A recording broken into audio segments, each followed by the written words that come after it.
Bon, tout le monde parle des pesticides. Les pesticides, n'importe comment, on n'a pas le choix, on est obligé de les employer. Pourquoi? Ben, on emploie ça parce que c'est selon les météos, quand le temps est humide. Le temps est humide, si on ne traite pas, on a toutes sortes d'insectes qui viennent se greffer sur tout ce qui est les céréales, tout ce qui est le maraîchage ou l'arboriculture. Alors après, bon, je trouve des produits qui soient moins nocifs, mais les produits de moins en moins nocifs, ils sont de moins en moins efficaces. Ça, c'est dû à quoi? Ben, c'est dû déjà aux fabricants. C'est qu'aux fabricants, ils mettent déjà tellement de temps pour trouver des molécules. Après, de vouloir modifier ou avoir des molécules plus écologiques, c'est difficile à trouver ou à mettre en place, où il faut des années de recherche. Ce qui est du Roundup, je pense que c'est un produit qui fait peut-être pas dangereux, parce qu'en fin de compte, vous plus en Roundup et ça tue certaines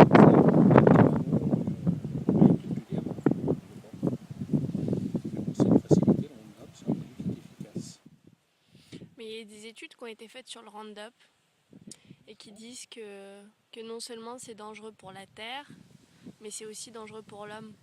Mais oui, mais il est toujours, au point de vue, il est toujours dans le commerce. C'est un produit qui est toujours dans le commerce. Pourquoi S'il il est était toujours dans le vraiment commerce? dangereux, ben, je pense qu'on ne le verrait plus. Ouais, mais le problème, c'est que quand on étudie d'où viennent et qui fabriquent tous ces pesticides, et notamment le Roundup, parce que le Roundup, ça a été fabriqué par Monsanto, hein, on se rend compte qu'il y a des organismes internes qui autorisent la commercialisation de ce genre de produits, alors qu'eux-mêmes font des batteries de tests là-dessus et qui en gros leur démontrent que c'est des produits très dangereux.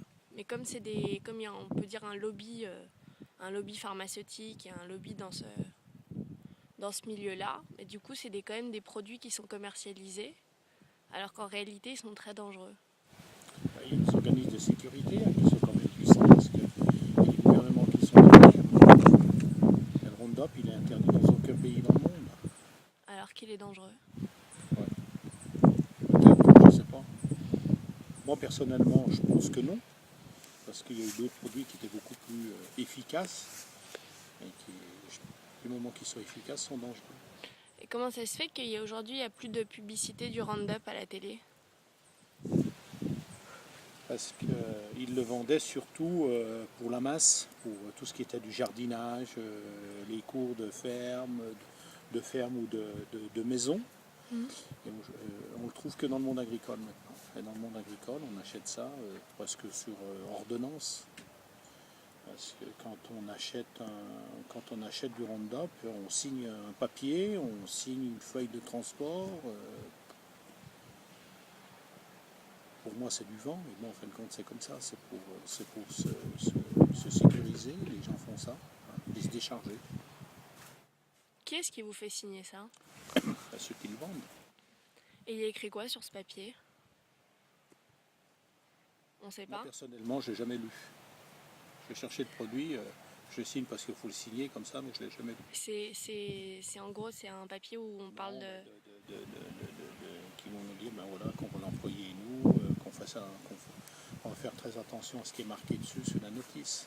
Aujourd'hui, le problème qu'il y a, quand vous achetez un produit, vous n'avez même plus le mode d'emploi, vous avez que ce qui est écrit pour la sécurité. Sécurité pour les yeux, sécurité pour les enfants et tout. Alors ça est entouré autour de tout le produit. Et c'est plus difficile à trouver le dosage qui est marqué dessus. Pourquoi c'est pas écrit? Si, il est écrit, mais c'est plus facile à le trouver que tellement qu'il y a de normes de sécurité. Comment il faut employer le produit parce que tout le monde veut se couvrir, parce que c'est devenu comme ça. À une époque, il parlait du gaucho. Et le gaucho, je pense qu'il est interdit chez nous, il est autorisé dans différents pays. Et c'est vrai que le gaucho, c'était les arboriculteurs. Non, comment c'est pour Apiculteur? ceux qui font les abeilles, les apiculteurs. apiculteurs. Et le problème du gaucho, il désorientait l'abeille, elle n'arrivait pas à rentrer quand elle avait pris son pollen. Elle ne retrouvait plus. Alors je pense que c'est un produit qui est interdit chez nous, mais qu'ils ont mis vraiment du temps. Ça existe depuis combien de temps, ça? Beaucoup de choses, c'est un vieux produit. Mais comme le problème de l'abeille, l'abeille, je pense pas que ça vient que des pesticides, il y a d'autres problèmes de notre société. Quoi? Ben, plus de pollution. Ouais, mais Moins de les pollen. pesticides, ils en font partie de cette pollution. Parce qu'on est Ouais, mais d'accord qu'à la base, on est quand même. Est-ce qu'on est d'accord qu'à la base, le pesticide, c'est pas un produit qui est sain, puisque c'est pas un produit qui est naturel. ouais, mais les pesticides, ils sont pas employés, ils sont employés avant que les abeilles butinent. Oui, mais quand les abeilles, elles butinent bien une plante qui a reçu des pesticides. Oui, mais le pesticide, il est éliminé. Le pesticide, il est là juste pour faire effet sur l'insecte qui est là à ce moment. Après, ça ne dure pas dessus. Il faut retraiter, mais une période, après, tu ne traites plus. Tu traites pas tout le temps. Non, mais là, comme il faut traiter un moment où le germe se développe. Après, une fois qu'il est développé, qu'il est en phase de mûrir, il n'y a plus besoin de traiter.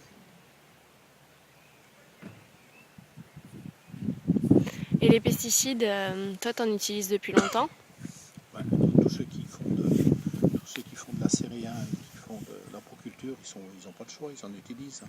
Donc aujourd'hui, on peut dire que tout le monde utilise des pesticides. Tout le monde utilise.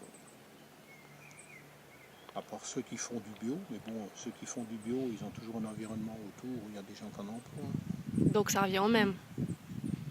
Mais bon, les gens recherchent beaucoup quand même dans les arboriculteurs, ils essayent de trouver des arbres qui piègent les insectes.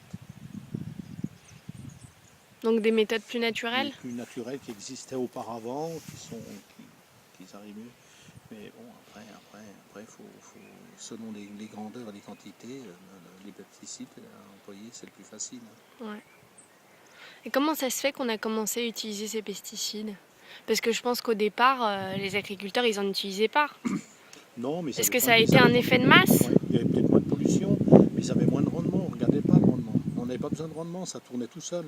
Aujourd'hui, si on n'a pas du rendement sur les produits qu'on sème, n'importe, il y a des difficultés pour tourner. C'est la fuite au rendement. Ça, on n'a pas le choix. Et la qualité. La qualité, mais laquelle? La Le qualité, poids ou la vraie qualité? la qualité du poids et puis la qualité du produit. Parce que le produit il est meilleur quand on utilise des Quand il n'est pesticides. pas mangé par des insectes et tout, il est meilleur. Vous achetez un fruit, s'il a une mouche qui va dessus, il plante un verre à l'intérieur, vous faites quoi avec le fruit? C'est comme les pommes de terre de Dorifort. Si vous laissez le Dorifort dans les pommes de terre, ben vous n'avez plus de pommes de terre. Et toute cette histoire de... Quand tu parlais de justement c'est le travail. Quand tu parlais de ces nouvelles méthodes naturelles auxquelles on revenait, tout ce qui est coccinelle, tout ça c'est pas des... Justement, c'est pas des alternatives, le fait de justement réintégrer des insectes qui faisaient leur travail avant? Ben, ils le font ça. Ils le font en mettant des arbres qui attirent la coccinelle. La coccinelle, mais après, sur des grandeurs d'arbres qu'il y a aujourd'hui, la coccinelle, elle ne peut pas être partout. Elle ne peut pas être partout. On voit de moins en moins de sauterelles. Peut-être que la sauterelle, elle mange des insectes. Eh oui. Et comment ils font d'ailleurs? Parce que moi je suis d'accord avec toi, je pense que à partir du moment où tu as des agriculteurs autour de toi qui utilisent des pesticides, la terre en est imprégnée et que même si toi tu décides de faire du bio ou de ne pas en utiliser, de toutes les manières, la terre et l'air, voilà, ça communique. Mais comment ils font justement tous ces agriculteurs entre guillemets bio? Parce que eux aussi ils ont besoin de faire du rendement. Comment est-ce qu'ils font pour faire du rendement? Non, mais ils ont moins de rendement. Le bio, c'est plus artisanal. Ils ont moins besoin de compter. C'est plus écologique. C'est plus les gens qui vont faire ça, ils ont une autre vision de la vie. Ils n'ont pas une vision du rendement, pas une vision de l'argent. Ils ont une vision de tourner, de vivre, c'est tout. Ils n'ont pas d'ambition. Et puis, le bio aujourd'hui, c'est un lobby. C'est un lobby. Les gens vont acheter du bio parce que c'est du bio. comprenez, c'est pas une histoire de prix, c'est une histoire, c'est un hobby. Et c'est pour ça qu'il y a une demande un peu dans le bio et puis qui passera à la longue parce que les gens font de plus en plus une agriculture raisonnée. Déjà, il n'y a plus les produits qu'on veut et puis le monde fait quand même beaucoup plus attention, réfléchit mieux sur ce qu'il fait. Il y a plus un impact moral maintenant qu'il n'y avait pas il y a quelques années. Tu trouves? Ouais. C'est-à-dire qu'il y a quelques années, on avait l'autorisation d'utiliser des produits extrêmement dangereux. Parce qu'ils étaient là sur le marché, personne n'en parlait de ces produits. On a produit un produit parce que c'était comme ça, c'est tout. Comment ça se fait qu'on en parle maintenant? Parce que c'est mieux dans l'air du temps, c'est mieux dans l'air du temps. Il y a certains produits pesticides qui sont fabriqués par des laboratoires en Suisse, mais qui sont interdits en Suisse. Et ils vendent leurs produits qui vont en Amérique du Sud. Tu les connais, toi, ces produits? J'en connais un, que j'ai plus le nom en tête, que j'ai eu employé dans le temps pour traiter le maïs. Et c'est vrai que pour le maïs, il était efficace. Aujourd'hui, dans les produits qu'on utilise pour traiter les maïs, on est obligé de faire du rattrapage après derrière parce qu'il fait pas assez d'effet.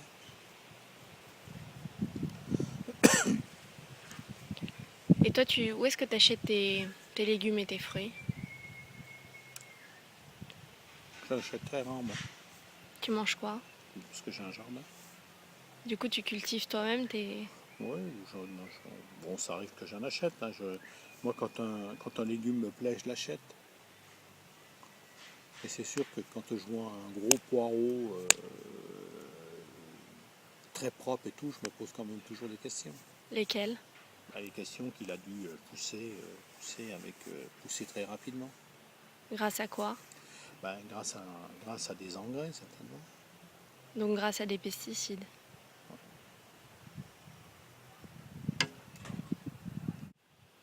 Là, aujourd'hui, il parle du bio.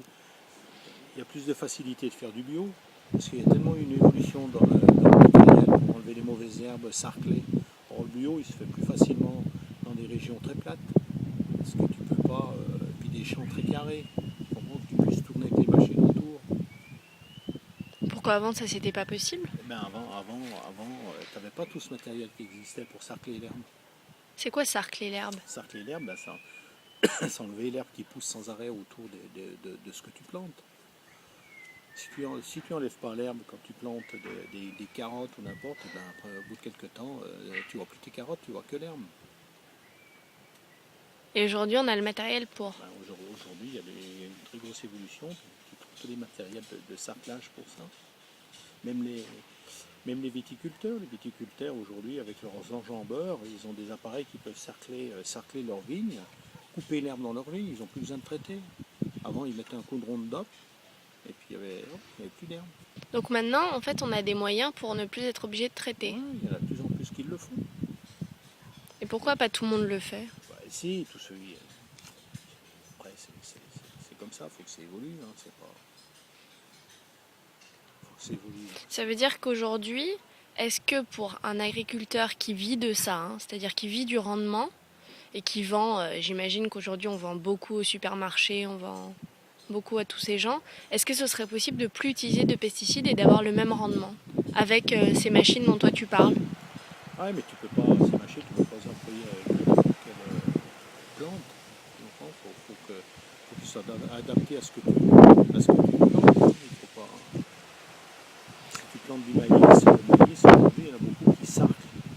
Ils sarclent le maïs, mais tu peux le sarcler quand il fait 30 cm de haut. Après, c'est pas possible. Alors, si tu n'as pas traité, tes champs, ils sont envahis d'herbe.